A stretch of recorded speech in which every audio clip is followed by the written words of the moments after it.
નંદકુંવરબા ક્ષત્રિય કન્યા વિદ્યાલયમાં આપ સર્વનું સ્વાગત છે। આજે આપણે ધોરણ 11 વિષય નામાના મૂળ તત્વોમાં ભાગ 1 ના પ્રકરણના મુદ્દાઓની ચર્ચા કરીશું।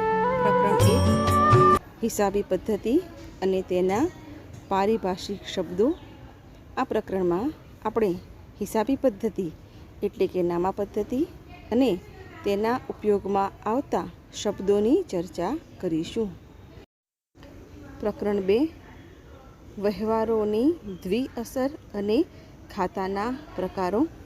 આ પ્રકરણમાં પણ બે મુદ્દાઓ, જેમાં એક વહેવારોની દ્વિઅસર, દરેક વહેવારની બે અસર થાય છે તેની ચર્ચા કરશું, અને નામામાં સમાવિષ્ટ ખાતાના પ્રકારો કયા કયા હોય તેની ચર્ચા વિગતવાર આ પ્રકરણમાં કરીશું।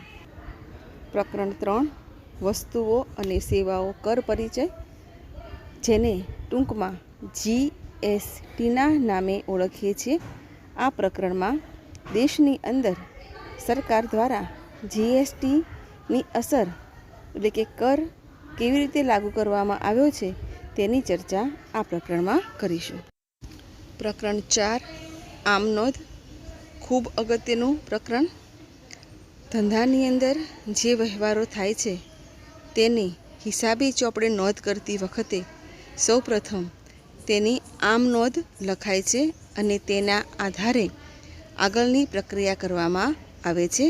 એટલે વિવિધ પ્રકારની આમ નોંધની ચર્ચા આ પ્રકરણમાં કરીશું। પ્રકરણ 5 હિસાબી સમીકરણ અને ધંધાના વહેવારો। આ પ્રકરણમાં નામાની અંદર સમાવિષ્ટ હિસાબી સમીકરણને આધારે ધંધાની અંદર વહેવારોની કેવી અસર થાય તેની ચર્ચા કરીશું। પ્રકરણ 6 પેટા નોંધ, જેમાં વિવિધ પ્રકારની પેટા નોંધ જેવી કે માલ અંગેની પેટા નોંધ, રોકડ અંગેની પેટા નોંધ, હુંડીઓ અને ખાસ આમ નોંધની ચર્ચા કરીશું। પ્રકરણ 7 રોકડ મેળ અને તેના પ્રકારો, જેમાં સાદો રોકડ મેળ, 2 ખાનાવાળો રોકડ મેળ, 3 ખાનાવાળો રોકડ મેળ અને પેટા રોકડ મેળની ચર્ચા કરીશું। પ્રકરણ 8 ખાસ આમ નોંધ, જેની સમાવેશ આમ નોંધોમાં ન થયો હોય તેવા પ્રકારની ખાસ આમ નોંધમાં નોંધ કરવામાં આવે છે। આ એક પેટા નોંધનો પ્રકાર છે જે આમ નોંધ જેવો જ છે। પ્રકરણ 9 ખાતાવહી અને ખતવણી, જેમાં ખાતાવહી અને ખતવણીના મુદ્દાની ચર્ચા કરશું। આમ નોંધની અંદર જેટલા ખાતાઓ આવે એ તમામ ખાતાઓ ખોલી અને તેની વ્યવહારિક અસર છે, જેને ખતવણી તરીકે ઓળખીએ છીએ, તે આપણે એમાં આપીશું। પ્રકરણ 10 કાચું સરવૈયું, જેમાં જે ખાતાઓ ખોલ્યા હોય એ ખાતાઓ બંધ કરી અને બાકીના આધારે સૌપ્રથમ કાચું સરવૈયું તૈયાર કરવામાં આવે છે, તેની ચર્ચા કરીશું।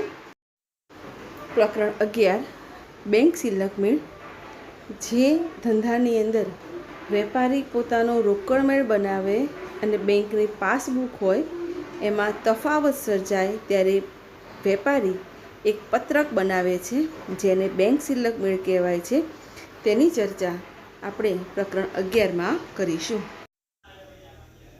નામાના મૂળ તત્વો ભાગ 2, જેમાં કુલ 11 પ્રકરણ છે।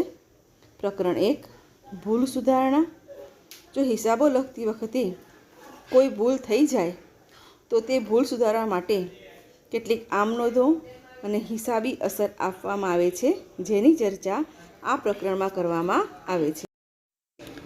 પ્રકરણ 2 ઘસારાના હિસાબો, ધંધાની અંદર જે કાયમી મિલકતો હોય જેવી કે જમીન, મકાન, યંત્ર, ફર્નિચર, તેને સમયના વપરાશના કારણે એના મૂલ્યમાં ઘટાડો થાય, જેને ઘસારો કહેવાય, એવા હિસાબોની ચર્ચા આ પ્રકરણમાં કરીશું।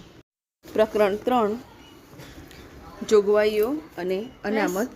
આ પ્રકરણની અંદર ધંધાના હિસાબોની અંદર નફામાંના ભાગરૂપમાંથી અમુક રકમની જોગવાઈઓ અને અનામત ઊભું કરવામાં આવે છે, જેને કહેવાય નફામાંથી અલગ રાખેલો ભાગ. આવા મુદ્દાઓની ચર્ચા આ પ્રકરણમાં કરીશું. પ્રકરણ 4, હુંડીઓ. ધંધાની અંદર 2 પ્રકારની હુંડી હોય, દેવી હુંડી અને લેણી હુંડી. આ હુંડીઓની અસર આમ નોંધોની જેમ જ હિસાબોમાં આપવામાં આવતી હોય છે, તેની ચર્ચા આ પ્રકરણમાં કરીશું. પ્રકરણ 5, ધંધાકીય એકમોના નાણાકીય પત્રકો. સાદી ભાષામાં તેને વાર્ષિક હિસાબો તરીકે ઓળખવામાં આવે છે. ખૂબ અગત્યનું પ્રકરણ. દરેક એકમે પોતાના હિસાબો લખી છેવટે આ નાણાકીય પત્રકો તૈયાર કરવાના હોય છે, જેમાં વેપાર ખાતું, નફા નુકસાન ખાતું અને પાકા સરવૈયાનો સમાવેશ કરવામાં આવે છે. નામાનું આ ખૂબ જ અગત્યનું પ્રકરણ છે. પ્રકરણ 6, હિસાબી પદ્ધતિની પ્રણાલિકાઓ, ધારણાઓ, ખ્યાલો અને સિદ્ધાંતો. ધંધાકીય હિસાબો લખતી વખતે કેટલાક નિયમો, સિદ્ધાંતો, ધારણાઓને ધ્યાનમાં લેવાના હોય છે, તેની ચર્ચા આપણે આ પ્રકરણમાં કરીશું. પ્રકરણ 7, હિસાબી ધોરણો, ખ્યાલ અને ઉદ્દેશ. હિસાબીના ધોરણો લગતી હિસાબી વ્યવસાયી સંસ્થાએ નાણાકીય પત્રકો માટેના કેટલાક નિયમો અને માર્ગદર્શનો પૂરા પાડેલા છે, જેની સામાન્ય ચર્ચા આ પ્રકરણમાં કરવામાં આવી છે. હિસાબો લખવાની મુખ્યત્વે 2 પદ્ધતિ છે. એક દેશી નામા પદ્ધતિ અને બીજી દ્વિનોંધી નામા પદ્ધતિ. દ્વિનોંધી નામા પદ્ધતિનો અભ્યાસ આપણે અગાઉના બધા જ પ્રકરણમાં કરીશું અને દેશી નામા પદ્ધતિનો માત્ર પરિચય છે એ આ પ્રકરણમાંથી મેળવીશું. પ્રકરણ 9, બિનવેપારી સંસ્થાના હિસાબો.